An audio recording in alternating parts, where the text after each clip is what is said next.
हे आदिनांत अशा शिवाचे त्रिशूळ आम्ही त्या भैरवाचे आम्ही निळकंठ विष पिऊन मोडितो वैऱ्याची मोंडकी मोजून चंडीची ती प्यासल मराठ्यात। मनोज जरांगे पाटील राज्याचा दौरा करतायत। खोपोलीत त्यांची 20 नोव्हेंबरला सभा होती। या सभेची जय्यत तयारी सध्या सुरू असून सभेची नेमकी तयारी कशा पद्धतीने केली जाते, सभेचं नियोजन कशा प्रकारचं असणार आहे हे जाणून घेण्यासाठी आपण सकल मराठा समाजाचे राज्याचे समन्वयक सुनील पाटील यांच्याशी संवाद साधणार आहोत। पाटील साहेब, ग्राउंडवर आहोत आपण। सभेची अत्यंत उत्तम पद्धतीने तयारी सुरू आहे। नेमकं नियोजन कसं असणार आहे आणि किती लोक या सभेला येतील अशी अपेक्षा आहे? स्वराज्याची राजधानी असलेल्या रायगड जिल्ह्यात ही आमच्या खालापूर तालुक्यामध्ये खोपोली शहरात सभा होते। अतिशय संपूर्ण रायगड जिल्ह्यातील संपूर्ण आमचा सकल मराठा समाज बांधव या ठिकाणी आमचे समन्वयक असतील, आमचे सकल मराठा समाज बांधव असतील, या अतिशय उत्स्फूर्तपणे या ठिकाणी आपल्याला काम करताना पाहत आहे। आणि आपण पाहिलं असेल की आमचा 2.5-3 लाखाचं जरी टार्गेट असेल तर ही सभा न भूतो न भविष्यती ही रायगडच्या राजधानीतली होणार आहे। आणि हिचं लक्ष संपूर्ण महाराष्ट्राचं या सभेकडे लक्ष लागलं आहे। आपण पाहिलं असेल अनेक 58 मोर्चे असतील, सभा असतील, आंदोलनं असतील, मूक मोर्चे असतील, शांततेच्या मार्गाने लाखोच्या संख्येने आमच्या सकल मराठा समाजांनी संपूर्ण देशाला त्याचा हेवा वाटावा अशा पद्धतीने ते केले। आणि आपण पाहिलं असेल ही सभासुद्धा न भूतो न भविष्यती होईल। आम्ही ज्या ठिकाणी आंतरवेळ सराटी या ठिकाणी गेलो, मला असं वाटतं सांगायला अभिमान वाटेल का संपूर्ण ह्या सकल मराठा समाजाची ताकद या शिवश्री मनोज जरांगे पाटील साहेबांनी राज्याला नव्हे तर देशाला दाखवून दिली। देशाला नव्हे तर देशाबाहेर त्यांनी याचं नाव लौकिक केलं या समाजाचं, की काही म्हणजे निर्विघ्नपणे ती 2 कोटीची सभा पार पडली। आणि आपण पाहिलं असेल शांततेच्या मार्गाने लोकं आली, शांततेच्या मार्गाने लोकं त्यांना ऐकण्यासाठी आली होती, ऐकून ती घरी पोहोचली। ही कोकणातली पाटील साहेब पहिली सभा आहे। कोकणात जरांगे पाटील पहिल्यांदाच येत आहेत। त्यांचा दौरा कशा प्रकारे असणार आहे, त्यांचा मार्ग कसा आहे आणि इथं सभेच्या स्थानी आल्यानंतर ते व्यासपीठावर त्यांच्यासोबत कोण कोण असणार, ते व्यासपीठावर कशा प्रकारे जाणार आहेत? सांगायला आनंद वाटेल का सकल मराठा समाजाचे एकमेव आम्ही त्यांना नेते मानलेत आणि ते म्हणजे शिवसेना मनोज जरांगे पाटील साहेब। आणि तेच फक्त ना फक्त या सभेला मार्गदर्शन करणार आहेत। आणि या व्यासपीठावर ते एकटेच असतील। शक्यतो आमचे समन्वयक आहेत तर त्यांनी ते सत्कारसुद्धा घेत नाही, परंतु आपल्या रायगड जिल्ह्याच्या वतीने आम्ही त्यांना सन्मान करणार होतो। आमचे तालुक्यातले जे काही प्रमुख समन्वयक आहेत यांच्यामध्ये आम्ही त्यांनी जर स्वीकारला तर तो सन्मान त्यांचा फक्त होईल। पण व्यासपीठावर मात्र शिवसेना मनोज जरांगे पाटील साहेबच असतील। आणि ही सभा न भूतो न भविष्यती होण्यासाठी ज्या पद्धतीने आमचे सर्व समन्वयक सकल मराठा समाजाचे बांधव आमचे ज्या पद्धतीने काम करतात, मला अतिशय आनंद होतो आहे। कारण हे जर सर्व या ठिकाणी काम करतात म्हणूनच जिल्ह्यामध्ये असेल, तालुक्यामध्ये असेल, मला गाव बैठक घ्यायला वेळ मिळाला। आणि म्हणूनच जी काही लोकांचा आज प्रतिसाद आहे तो लाखोच्या संख्येने, आपण म्हणतो 2.5-3 लाख लोक येतील, परंतु हा आकडा सांगू शकत नाही। तो 4 पण होईल, 5 लाख पण त्या पुढे जाऊ शकतो। म्हणूनच आपण ज्या पद्धतीने आपण हा ग्राउंड सोडून इतरही असलेला 100 एकरचा जो भाग आहे तो आम्ही साफ करण्याचा प्रयत्न या ठिकाणी आमचे बांधव करतायत। आणि पार्किंगची आम्ही चोख बंदोबस्त केला आहे। हे सुरक्षितच्या दृष्टिकोनातून पनवेलकडून किंवा नवी मुंबईकडून येणारा जो आमचा समाज बांधव आहे हा 100% त्यांना पार्किंग व्यवस्था, हालचा जो असणारा 50 एकराची जागा आहे, 50 ते 60-70 एकरची, त्या ठिकाणी आम्ही पार्किंगची व्यवस्था करतो आहे। कर्जत, नेरळ, माथेरानकडून येणारा जो आमचा समाज बांधव आहे त्यांच्यासाठी मानकोलीकडून जो येणारा जो रूट आहे त्या ठिकाणून आम्ही त्यांना जो क्वारीचा पूर्ण परिसर आहे शेनगावपर्यंतचा, चिंचोलीपर्यंत, त्यांना आम्ही तिकडं त्या साईडला पार्किंगची व्यवस्था करतो आहे। त्याचबरोबर जो मावळाकडून खोपोलीकडून जो आमचा येणारा जो समाज बांधव आहे यांच्यासाठी आपण पाहिलं असेल ज्या पेप्को कंपनी बंद पडले, नगरपालिकेसमोरचा बेलविसरच्या समोरचा असणारा जो परिसर असेल, मोकळा परिसर असेल, त्या भागामध्ये आम्ही त्या ठिकाणी जो ते 50-60 एकर जागा आहे त्या ठिकाणी आम्ही पार्किंगची व्यवस्था करतो आहे।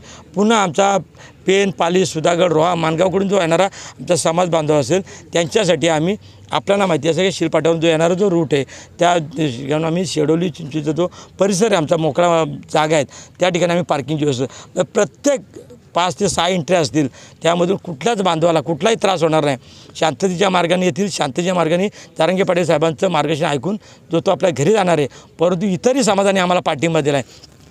आनंदाची गोष्ट ही वाटते ते सुद्धा आम्हाला या ठिकाणी पाठिंबा देत आम्हाला सहकार्य करतात, ते लोक देखील त्यांना ऐकायला येतील। म्हणून ही सभा रायगड जिल्ह्याच्या राजधानीची सभा न भूतो न भविष्यती होणार आहे। आणि जरांगे पाटील साहेब जो आम्हाला आदेश देतील तो आम्ही त्यांचा मानुष्याने पुढं येणाऱ्या प्रत्येक ह्याच्यामध्ये मुंबई जाम असेल, मंत्रालयाचं धडक असेल, ते जे आम्हाला आदेश त्या पद्धतीने आमचा सकल मराठा समाज बांधव हा फक्त ना फक्त शिवसेना मनोज जरांगे पाटील साहेबांच्या मागे राहील। या सभेला पाटील साहेब महिलांची संख्या मोठी असण्याची शक्यता आहे. महिला मोठ्या संख्येने येणार असल्याने महिलांसाठी विशेष आणि वेगळी अशी काय व्यवस्था केली आहे? आपण पाहिल्यासाठी प्रशस्त जागा पाहताय.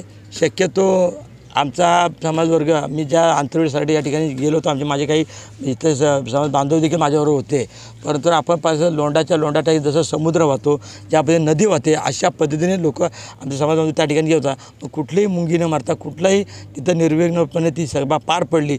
ह्याच पद्धतीने या ठिकाणी येणारा आम्ही कंपार्टमेंट करणार आहे महिलांसाठी वेगळं किंवा पुरुषांसाठी, परंतु इथं कुठलाही म्हणजे हे होणार नाही. त्यामध्ये आम्ही संपूर्ण आमचे समन्वयक त्याची दक्षता घेत आहेत. म्हणजे वेगवेगळं आपण महिलांसाठी करतो आहे, पत्रकारांसाठी वेगळा आपण कक्ष करतो आहे, आमच्या समन्वयकांसाठी वेगळा कक्ष करतो आहे आणि येणाऱ्या समाज बांधवांसाठी आपण वेगळा कक्ष करतो आहे. त्यामुळं कुठलंही होणार नाही आणि प्रिंट मीडिया, इलेक्ट्रिक मीडिया यांच्यासाठी आपण वेगळी व्यवस्था करतो आहे. आणि जो काय आमच्या या ठिकाणच्या कार्यक्रमाचं पूर्ण हे होणार आहे, ते संपूर्ण या महाराष्ट्रामध्ये ही रायगड जिल्ह्याच्या राजधानीतली सभा ही न भूतवणं भविष्यती आपल्या सर्वांच्याच माध्यमातून होणार आहे. पाटील साहेब, मोठ्या संख्येने मराठा समाज बांधव या ठिकाणी येणार आहेत. स्वच्छतागृह असेल, पाणी असेल, नाश्ता असेल, अशा प्रकारची नेमकी कशी व्यवस्था केली आणि त्यासाठी तुमचं कसं नियोजन आहे? मला सांगायला अभिमान वाटतो आहे का स्वतःहून स्वयंस्फूर्तीने आमच्या असल्या बाजूचे लवेज गाव असेल किंवा इतरही आमचे गावं असतील, त्यांनी स्वतःहून सांगितलं की आम्ही इथे येणाऱ्या लाखो समाज बांधवांना आम्ही इथे पॉकेट्स तयार करणार नाश्त्याचे. ते ह्या ठिकाणी पाण्याची बॉटल आणि ते नाश्त्याचं पाकिट या ठिकाणी त्या बांधवांपर्यंत जागेवर पोहोचणार आहे. म्हणजे येणाऱ्या एंट्रीमधून तिथं त्यांच्या हातात दिलं जाईल, ते जागेवर जाऊन बसतील. एवढं नियोजनबद्ध ते आपलं या ठिकाणचं नियोजन असणार आहे. आणि राहिला प्रश्न सुरक्षेच्या दृष्टीनं ॲम्ब्युलन्स असतील, त्या देखील या ठिकाणी आपण उपलब्ध केल्यात. बऱ्याचशा आमच्या 10-12 ॲम्ब्युलन्स या ठिकाणी कार्डियक ॲम्ब्युलन्स असतील आणि त्याचबरोबर आमचे लोकल जे डॉक्टर आहेत त्यांची टीम आहे, त्या टीमवर्कनी सुद्धा या ठिकाणी येऊन सांगितलं आहे की आमच्या 2 टीम आपल्याला देतो. त्या टीमसुद्धा या ठिकाणी डॉक्टरांच्या टीमसुद्धा या ठिकाणी स्वतःहून काम करणार आहेत. पाटील साहेब, एक आणखी प्रश्न ज्याची चर्चा होते महाराष्ट्रात, जरांगे पाटलांच्या सभा भव्य आणि मोठ्या स्वरूपात झालेल्या आपल्याला बघायला मिळतात. या सभेचा खर्च नेमका कुठून केला जातो? सभेला कोण स्पॉन्सर करतं किंवा याच्यामागं कोणीतरी आहे, अशा प्रकारचा एक आरोप होतो आहे. आपली ही जी सभा होती त्याचा खर्च नेमका कोण करतो? या सभेला कोणी स्पॉन्सर आहे का? आणि हा चांगला प्रश्न आपण विचारलात. हा आपल्या माध्यमातून मी पूर्ण महाराष्ट्राला कसा मेसेज जाईल हा आपला दाखवण्याचा आपण प्रयत्न करा. तर संपूर्ण या ठिकाणची जी तन मन धनाने माझा समाज बांधव या ठिकाणी स्वयंस्फूर्तीने या ठिकाणी आर्थिक मदत देतो आहे, श्रमदान करतो आहे. स्वतःच्या JCB मशिनरी, डंपर, रोलर जे असेल तुम्ही विचारून घ्या, ते संपूर्ण ते लोक आमचे स्पॉन्सर करतात. कुठलाही नेता या ठिकाणी स्पॉन्सर करत नाही आणि कोणाचंही या ठिकाणी जरांगे पाटील साहेबांची ही सभा ही आमचे समाज बांधवांनी या ठिकाणी ठेवले.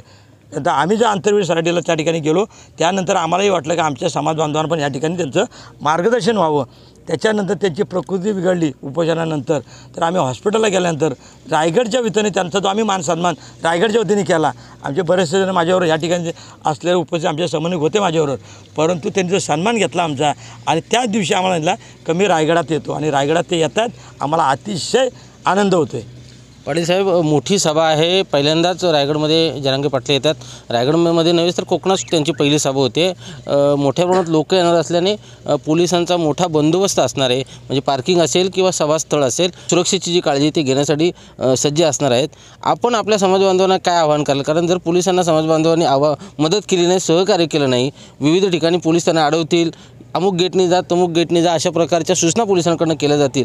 याचं जर समाज बांधवांनी पालन केलं नाही तर गोंधळ होऊ शकतो. त्यामुळे पोलिसांना सहकार्य व्हावं यासाठी नेमकं काय आवाहन कराल?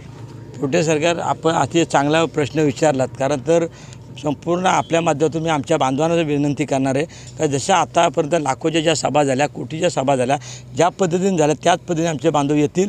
आणि पोलीस डिपार्टमेंट किती 5,000 ठेवणार, 2,000 ठेवणार मला माहिती नाही, परंतु आमच्याकडून देखील आमचे बांधव त्या ठिकाणी आमचे जे समन्वयक आहेत, जे स्वयंसेवक आहेत, ते आमचे बॅच लावून त्या ठिकाणी पार्किंगची व्यवस्था असेल, त्या ठिकाणी आमचे एंट्रन्स असतील, ज्या ठिकाणी आम्ही जे पाण्याची व्यवस्था केलेली असेल, त्या ठिकाणी नाश्त्याची व्यवस्था केली, त्या ठिकाणी ते चोख त्या ठिकाणी व्यवस्थित ते निर्विघ्न पार पाडतील. या ठिकाणी आमचा स्वयंसेवक या ठिकाणी समाज बांधव असणार आहे. तर हे होते सुनील पाटील, मनोज जरांगे पाटील यांच्या सभेची जी तयारी सध्या सुरू आहे त्या सभेच्या ठिकाणी आपण आहोत आणि माझ्या मागे गेली 8-10 दिवस हे सगळी मंडळी मेहनत घेताना दिसत आहेत, सभा यशस्वी व्हावी यासाठी प्रयत्न करताना दिसत आहेत. अगदी कर्जत असेल, खालापूर असेल, खोपोली असेल, रायगड जिल्ह्यातील सकल मराठा समाज या निमित्ताने एकवटलेला आपल्याला पाहायला दिसतो आहे. आणि लवजी येथील DP रोडला लागून जे ग्राउंड आहे त्या ग्राउंडवरती जरांगे पाटलांची सभा होणार आहे. आज शनिवारी आणि सोमवारी सभा होते. अगदी शेवटच्या टप्प्यात सभेची तयारी सुरू असून ही सभा यशस्वी होईल, मोठ्या संख्येने लोक येतील आणि निर्विघ्नपणे कोणतंही गालबोट न लागता सभा शांततेच्या मार्गाने पार पडेल असा विश्वास सुनील पाटील यांनी आपल्याशी बोलताना व्यक्त केला आहे. श्री गणपती संस्थान महड, तालुका खालापूर, जिल्हा रायगड. श्री वरद विनायकाच्या भक्तांसाठी भक्त निवासाची सोय, स्वच्छता आणि 24 तास गरम पाणी. CCTVची नजर. आगाऊ नोंदणीसाठी संपर्क करा 02192 26 69 12 72 76 47 38 54.